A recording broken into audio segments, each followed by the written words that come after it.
Welcome YouTube, I'm back. Now it's not like I've been depressed or been serious reasons why I've been away, but I just wanted to really dial down on YouTube properly this year, and I wanted to do something a little bit different, a little bit out of my comfort zone, and actually make content that you guys are going to resonate with. One of the most asked questions I get every single day on social media is, how do I become a content creator? Is it your full-time job? And what do you actually do during a day? So I thought, why not just create that content? And I can also show you behind the scenes of what I really get up to as a content creator, what events I go to, how I make my money. Is it worth trying to pursue a job and being a content creator in 2025? All the rest that comes with this crazy world of being a content creator. And if I just have fun. It's Monday, I've got a pretty crazy week for you guys. I'm actually off to Venice tomorrow. I've got a dinner with a brand called Fragrance du Bois. I'm off to shoot a campaign with another fragrance brand for our joint TikTok with my brother Will. I have some pretty cool deliveries coming, and I am hosting Aloe Run Club. So I'm gonna bring you guys along with me. Let's get into it. Last year, I bought a car, and it was one of my main achievements. And I could drive anywhere now, in London or whatever, and it's great to have one, but I will always choose a Boris bike over anything. I almost feel it's like a mini extra workout, so I'm gonna go in this outfit to Harrods when your outfit doesn't match your ride. There she is, my baby. I'm 99% sure I just seen Declan Rice cycling on a Boris bike. I'm telling you, I got here in 15 minutes, whereas this guy took the tube, got here in about half an hour. You're useless. Oh, and by the way, quick outfit of the day. Russell and Bromley boots, suit supply jeans, a suit supply top. I've got this reserved coat as well, a nice Harry's bag, and a nice Ben & Ross. Probably the most glammed guy riding a Boris bike in London. Will and I have a campaign to film. We are shooting with a brand called Asyad Al Mashoud, which is a fragrance brand here in Knightsbridge. So we're heading there and going to shoot we're shooting a TikTok, for our joint TikTok account. So looking forward to doing that, and looking forward to working with the brand, because they got some mega scent as well. Just smell that one.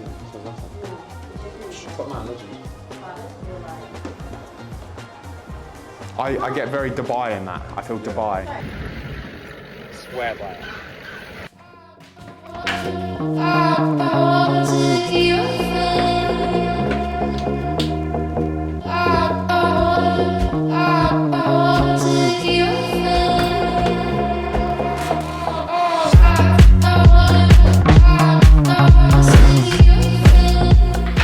Packing for Venice, and I wanted to show you guys 3 things that I use when I pack. Considering I took about 25 flights last year, I think I've learned a thing or two when it comes to packing. Firstly are these fragrance protectors. Now I never travel without these because they make sure my scents stay intact, even if my bag gets tossed around. I've learned the hard way that a broken fragrance bottle is an absolute nightmare. I got this zip away leather case a few months ago when I saw it on Instagram, and this is like the perfect thing for keeping my sunglasses, jewelry, a nail file, and like an Apple AirTag and anything else I might need on hand all in one place. It just makes everything feel so organized and easy to grab when I need it. And finally, this may sound like common sense, but these are the watch case protectors. I just used to throw my watches in my bag, and honestly, I just didn't realize how much damage I was doing to them. If you're like me, who likes to travel stress-free and keep your essentials in check, then trust me, these are just a must.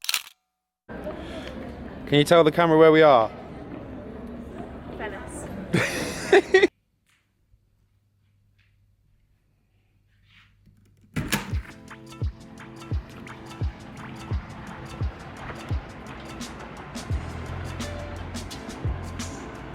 Good morning, Venice. Oh, buongiorno. Buongiorno. They call it dolce vinette, the sweet ass of doing nothing, drinking coffee. Beautiful day in Venice. The whole reason why we probably came here was, one, to chill out, but secondly, I've got a campaign to shoot, and I thought, what better way to do it, show off the best quality of this brand, by bringing it to Venice. I've never been to Venice, so I thought it'd be really cool. So Carmen and I have come, we've been enjoying some good pasta, some good fish and seafood, and obviously pizza, which we'll be getting tonight. And then obviously my favorite, tiramisu. We're staying at this insane hotel. The ceilings are like 25 foot tall. I mean, look, I'm 6'3" and not even making a dent on that ceiling. What would you call this color vibe? Terracotta kind of vibe? Yeah. This terracotta kind of vibe with like cherry red below. This is the most beautiful room I think I've probably ever stayed at. I know it's a bit messy because we've already made it like home. But these gorgeous mirrors, and obviously the view which I showed you earlier just comes out here. But one thing I love about it is this bathroom. Again, made a lot messy, but gorgeous marble toppings and wall plates, and it comes to the toilet. And what makes it even cooler is you've got this like mini walk-in wardrobe here, which comes out to the main bedroom. So if I turn around, you've got the walk-in wardrobe bit there. Anyway, we've got a lot to do, so let's get shooting. We're wandering around the back streets, and Carmen is already inside, as you can see. But we're basically just come outside this cute little store and they basically got these little cannelloni things which are very Italian and they're delicious. So we're gonna have those, we've had some pizza, and we're one more shoot away and then we're done. Let me show you this place. This place is sick. Carmen's got the pistachio and I've gone for the chocolate. What's the pistachio like? Alright, that's the chocolate bad boy I've gone for. The little badger.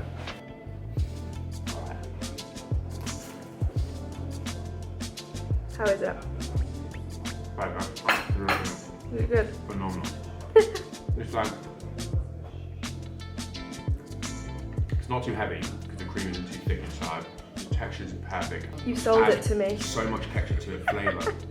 And the pastry is just so well done. Guys, you got the job. You got the job.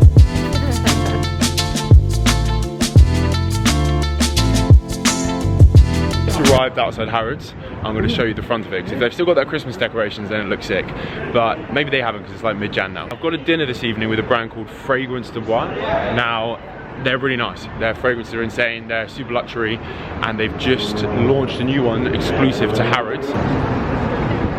Okay, no Christmas lights.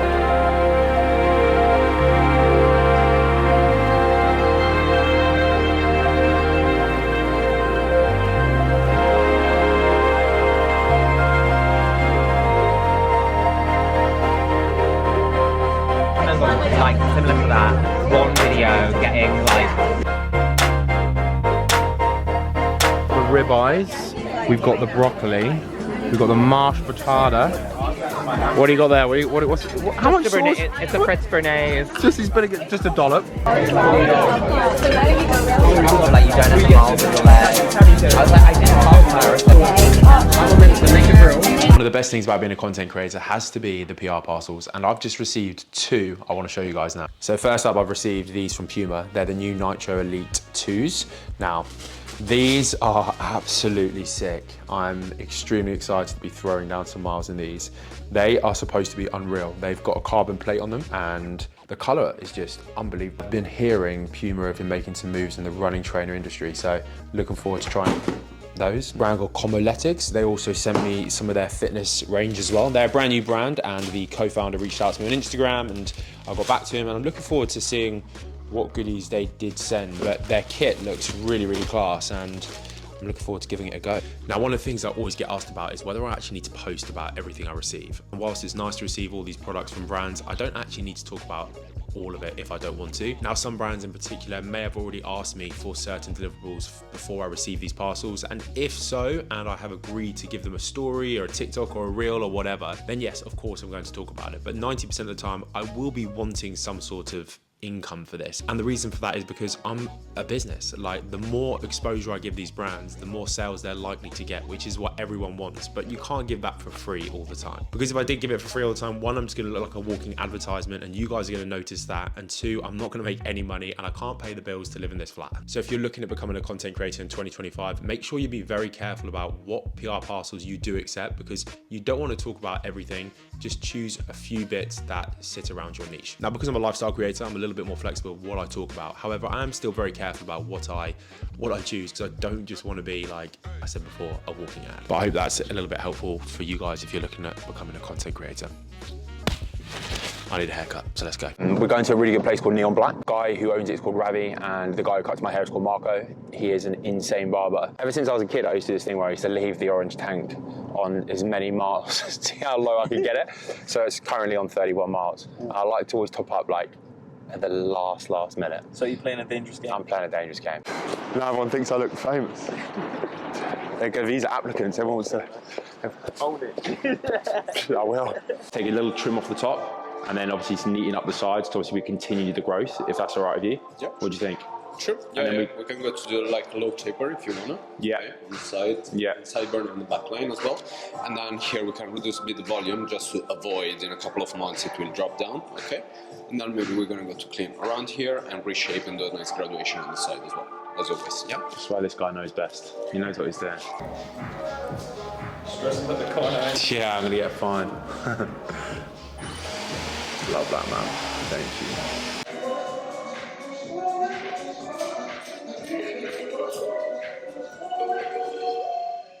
Thank you.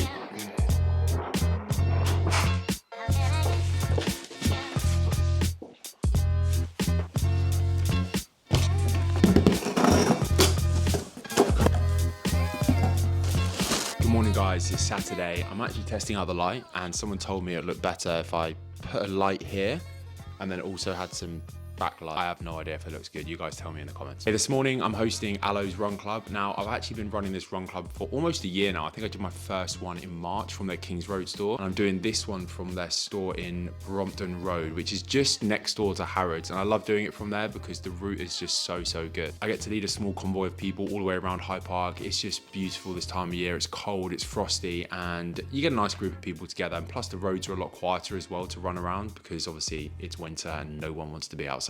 They have just sent me a package and I've got some new gear and I'll quickly show you what they sent me. First pieces they did send me are nothing to do with running. They're just all about comfort and style. Exactly what I've got on right now. These comfy joggers and this comfy hoodie as well. Now these are the Accolade sweatpants. I went for the ones in grey. I now have black, grey, brown, I think I've got one more. To lounge around in or pop to the shops or go shopping or just go for coffee or seeing your mates. Their two-piece sweatpants and jumper are just sick. Next up, I have this nylon track jacket. Now this one's in black. I already have the one in terracotta. They're perfect for running. They're really well protected from all the weather such as wind and rain, and actually just look really cool as well. Next up, I've got their Conquer vest. And I absolutely love these vests. I've got one in black, white, and grey, and this one's espresso, so it'll be good to add to the collection. The one thing I actually do love about them is actually how they're like iron-free. Every time I pull them out of the wash, they are perfectly dry and they don't need ironing. So they're just like the perfect gym tee. I wear them all the time for leg day and upper body, and even running in the summer as well. Just not in the winter because it's freezing. Now, early last year, Alo actually launched their brand new running trainer, and I've just picked up the all black ones right here. If you ask me, they're very light, they're really cool. They've got no massive logos or extreme details like a lot of running shoes have on the markets at the moment. In all honesty, I'd probably wear these for like an everyday or an easy run. It wouldn't be my first shoe I'd pull off the rack straight away for like an interval or a race. That's probably because I just don't think like Alo have the technology yet compared to like the Nikes, the Sauconys or the New Balances. I would probably choose one of those first. However, at first glance, great, and I'm really looking forward to trying them out. In my honest opinion, I absolutely love the Alo gear. Now, it's probably not tailored towards like a 247 Represent athlete where a lot of their athletes are doing mad challenges, but it's probably tailored towards the more everyday person, such as like someone like myself. Now, I know I have done some mad challenges and I love training for like sub 3 hour marathons, and I probably wouldn't wear Alo for those particular events. However, for everyday training, like I do and go lift weights in the gym or do casual 5Ks or 10Ks, then their stuff is just so damn good. And for me, I actually like looking good in the gym and I like looking good on the streets as well. And this stuff is just perfectly versatile for both those. Whether you're in the gym or out grabbing coffee, I'd wear Alo's gear all the time. It's comfortable, it's stylish, and it's super cool as well. That's just my 10 pence. When you're buying running trainers, it's to always size up. When you run, your feet swell, and you do not want to be wearing small shoes when that happens. I'll tell you what, they look absolutely sick on as well. They're sweet. Now for the shorts, I've gone for the Alo 5-inch running shorts. I've also gone for the nylon tech jacket in like this terracotta color. It's oversized and it's sick. The run club starts at 9:30, it's 8:45. I'm gonna grab some electrolytes from Hume Mantra, which I've got here, and then I'm going to go and jump on a road bike and head down to Brompton Road. Let's go.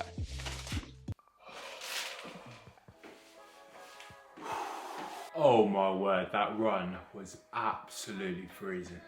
I love running, but I don't enjoy running in the winter.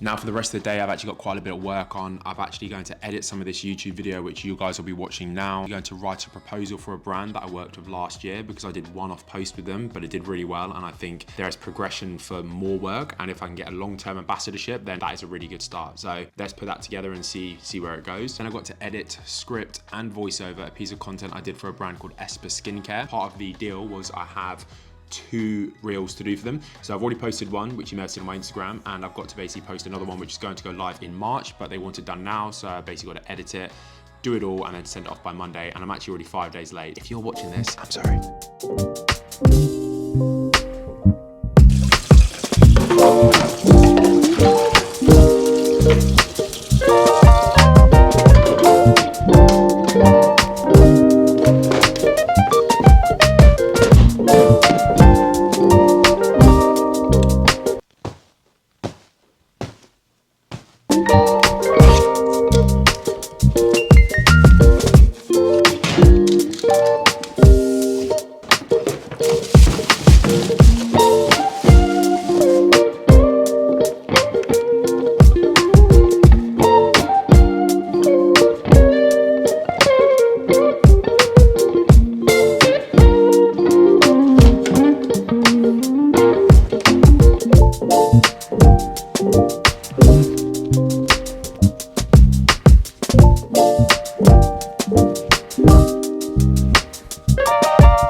insane goal where I say to myself, I'm gonna read a book a month, but I always end up failing for reasons I could not tell you. I basically just let the books I get gather dust, whereas this year I said to myself, right, one a month, it can't be that hard. I think the thing which I've started to do is see reading as actually a creative task and not something that's not getting me nothing done. I put a story out on my Instagram asking you guys for some advice on books, and I got a ton of feedback of some incredible recommendations. Now, this first one here is called Raising Hair by Chloe Dalton. I've actually just started this one. I'm about a third of the way through. This one was actually voted Waterstone's #1 seller or top rated book for last year. Now, I love an autobiography. If you guys love an autobiography, then I suggest you check out this one. It's called Bear Grylls. It's by Bear Grylls and it's Mud, Sweat and Tears. I love like a Wolf of Wall Street kind of story, and I got recommended this one and the author's other books quite a lot. So I went for this one called $1 Billion Whale. Apparently it's incredible. The one I'm most looking forward to is this one here called The Creative Act, A Way of Being by Rick Rubin. I have heard nothing but good things about it, so I'm really excited to tuck into those. Now this room is basically our shit room. And what I mean by that is there is absolutely nothing in this room that makes me want to spend time in here, because it's basically where I put all my stuff which I've received from gifting or work I need to do or laundry, and basically it needs a spruce of light and it needs a bit of uplift to it. So next weekend my mum and dad are coming down and we've got a brand new clothing rail going up here. I'm gonna get a really nice new like sofa, make it a place I actually want to spend time in and not just throw my PR boxes and everything in here, because it's not a place I want to spend time in. It has potential, it has lots of potential.